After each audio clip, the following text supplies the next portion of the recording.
introduce myself. I'm Justin Chang, film critic for the Los Angeles Times and Fresh Air on NPR. Thank you for coming to this AFI Fest premiere of Bones and All. We have a wonderful panel for you tonight. Please join me in welcoming first the director, Luca Guadagnino.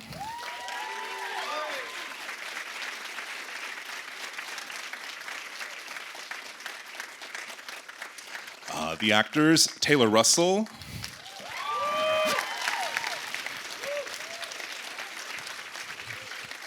Mark Rylance,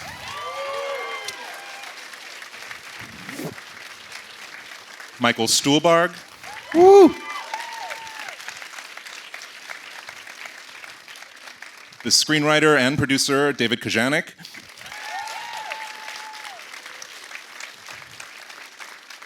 and the composers, Trent Reznor and Atticus Ross.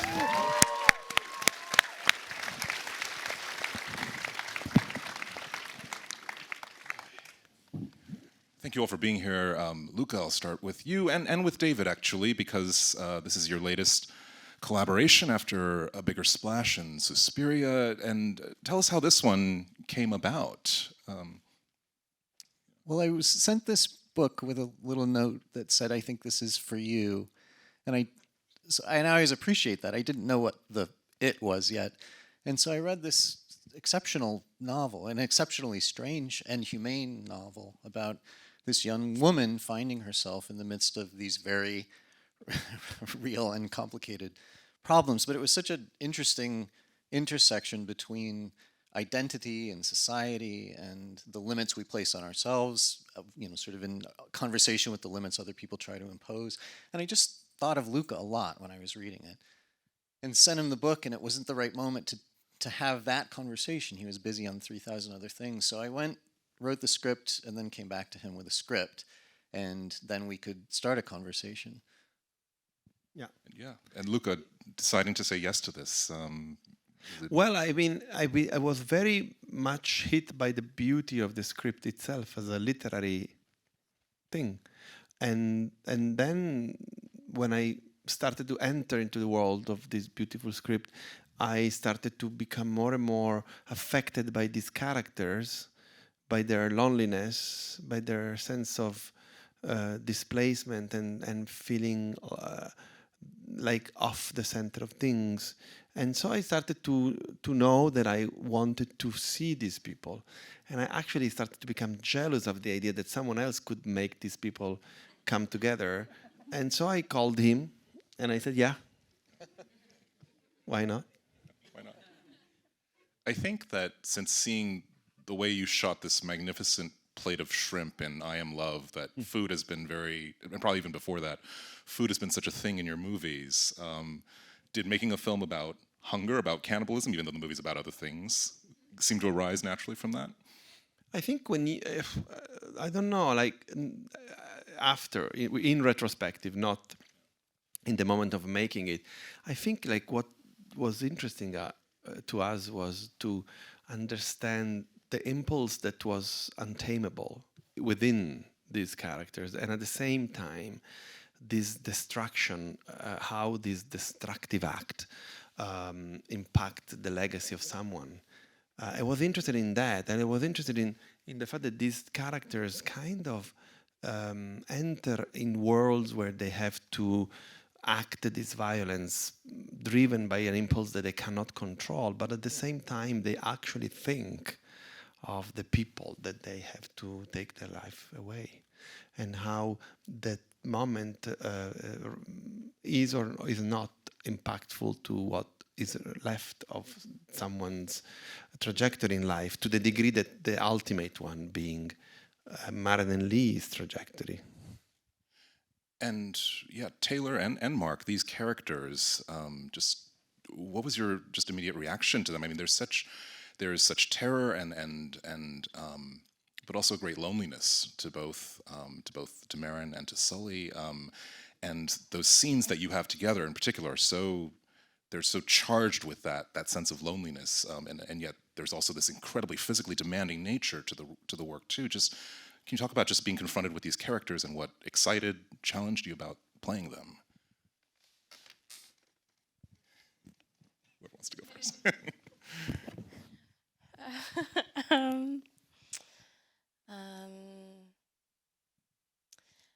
we've been doing interviews all day today, and 2 people said to me something really interesting, which is that they felt the endangerment and also the dangerous nature of these characters, and that was something that I hadn't really thought about in those terms before. And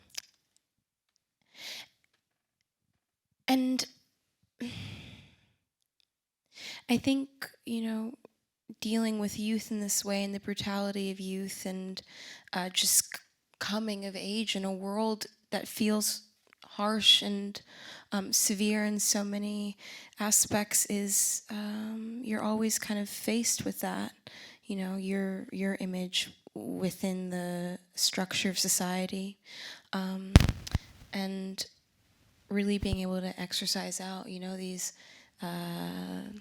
complex feelings around loneliness and being isolated within yourself, but also, from the people that you love, felt really great to do in this way, because for me at least it felt like the last hurrah for me in that world of my youth of dealing with it. And also, you never really feel alone. I never felt alone when I was acting with you. Sully's a friend. Yeah.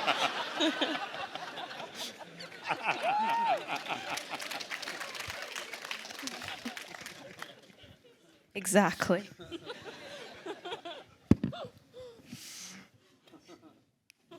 It's a perfect response. I almost leave it there. But do you want to elaborate on playing Sully? No, I think I think what was extraordinary for me was the mixture of very understandable, familiar feelings, like falling in love with someone, as your character did. Finding a friend, I suppose, in a weird way, as your character did, and for me, having kind of fatherly feelings as a fatherless man, as a childless man, wanting to pass on to something. I may be wrong, and who actually the film lives in how you imagine it, well, not the way I imagine it. But I always felt like that was I wanted to father her in a way. Maybe that was a deception in his own mind. But that mixed with what you've inherited, which is so violent, as we have all inherited such a fucking violent world at the moment, and dealing with those two things, something very unusual and something very usual, that was rare in a script, and to have someone like Luca, love that, really love that contradiction. Yeah, and Michael, you have just a few very brief but indelible scenes here. What was it? And we don't see you feeding, but we completely believe that you do. What was it like reuniting with Luca, and also especially after embodying such a moving father-son relationship with Timothée Chalamet and Call Me by Your Name, doing something with him completely different?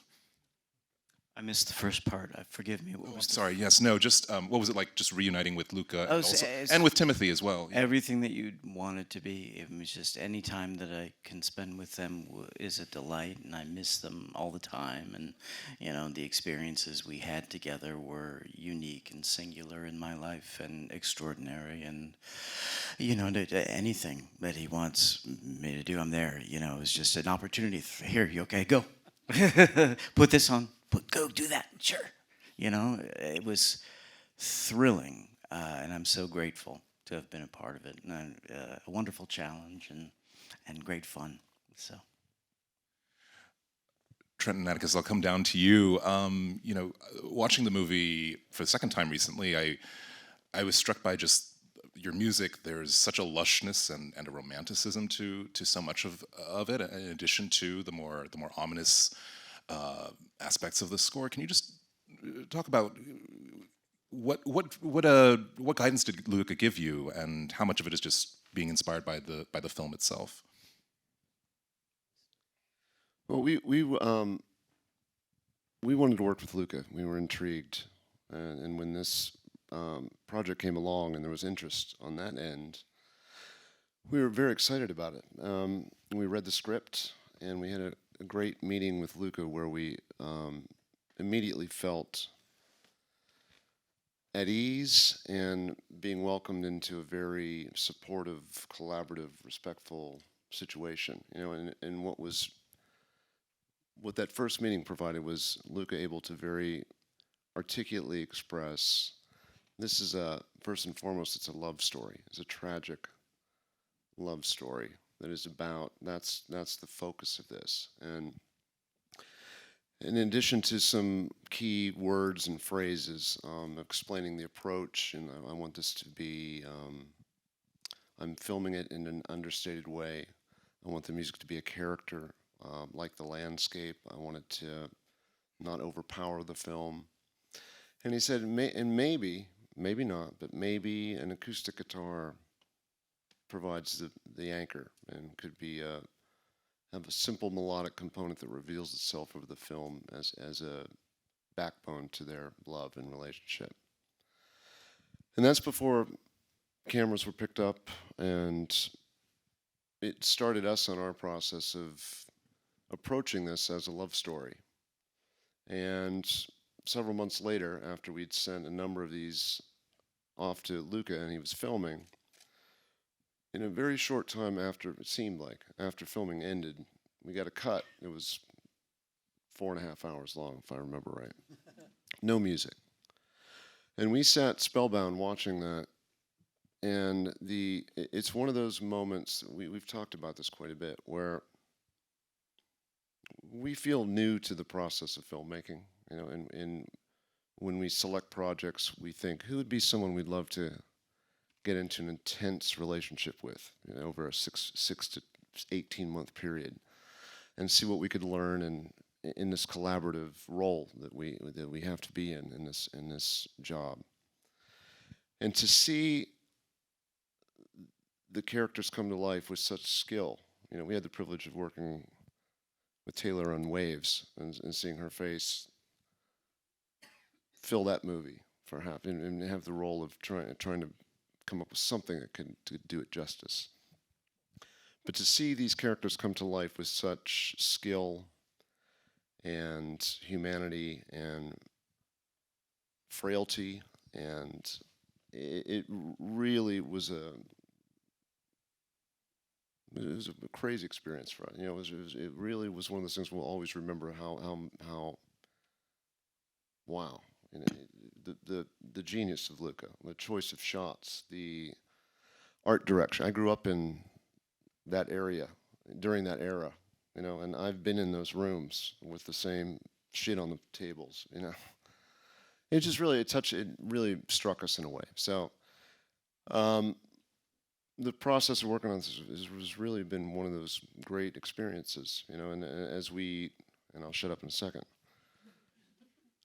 Strange thing happened working on this. As we got deep into it, we realized we'd fallen for the characters in the film. We became they were part of the family. We started to grieve finishing working on it because we wouldn't have to spend 12 hours a day watching 30 seconds over and over again. But there was a real emotional connection for us. So when it came time to mine into those feelings from us to try to do this justice, it was. It came naturally. It was a real privilege. Do you want me to add? Yes, sure, please. I don't have much to add. I'll just say this was an incredibly important milestone, I think, for us as composers. I think part of it is what Trent just mentioned, that we fell in love with the characters and the skill that they were brought to life. And we fell in love with the filmmakers. And there was an obsession on our part that bordered on the unhealthy in terms of the relationship with the film. Tonight we sneaked in and watched it. Second time I've watched it with an audience. And part of me was thinking, like, all the extravagance and the cannibalism and the tragic love. I mean, a lot of it is just the kind of what it is to be a human. You know what I mean? Like, it is kind of a film about the human condition in extreme circumstances, but thematically things that we can all relate to. Just my 2 cents. Yes, thank you. That comes through very much. And this, to what Trent was saying too, just the extraordinary sense of time and place you achieve. This, this is your first American set film. Luca, can you talk about just finding those locations, evoking that 80s Reaganite kind of middle America feel, the journey that you went on just to find the world of the film? Dave had the impulse of setting the story in 1988, sorry. Sorry, I'm tired, I have a broken foot. And of course, I embraced it immediately. And then when we started to put together the movie, the thing that me and Elliot Hostetter, the great production designer of this movie, and Marissa Lombardo, the set decorator, Matt Marks, the incredible prop master, and Giulia Persanti, the costume designer, and everybody else, we challenged one another to make a movie as if we were making it in 1988 instead of making about 1988. I was running away from the opportunity, from the dangers of making a movie about America, about the 80s, and I wanted to make it into the 80s in America, in the Midwest. I thought there was a very painstaking research of locations or of real places and how to readapt them to what we became knowledgeable about the times we were trying to depict and to be filling. And also there was a lot of respect because, we basically shot the movie completely on real locations.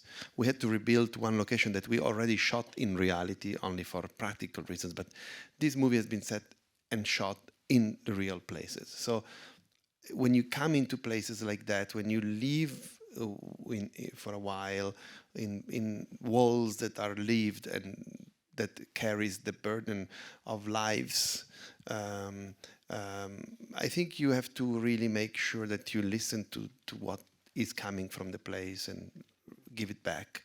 I studied American literature. That was the body of my study at university. So I'm quite acquainted with the idea of the frontier and the American landscape coming through, particularly 19th century American literature and Hawthorne and Stephen Crane and Melville. And always there is this element of the uncanny in the American landscape. And I was really looking for it while roaming through the Midwest. And many things that you see in the movie kind of are the translation of what I've been seeing going through America for a month before shooting the movie. There's a real matter of factness to it, and in terms of just sort of dropping us into this place and kind of a lack of embellishment, I guess, to the setting and also to the violence of the movie. I think I was struck by you don't shy away from it, but it doesn't feel gratuitously. It feels like what we see is what we see. There's a naturalism to it even, and I'm just curious, in the violence of the movie and confronting that, and with your actors, and if they want to speak to this, just how was it in terms of just filming those scenes? I imagine it was difficult to get that feel, right? For me, it was all about behavior. In general, the great privilege of my work is to witness masterful people behaving and looking for behavior through their performances. More than anywhere else, this movie is about that. Particularly the scenes in which the eaters have to consume their lunches.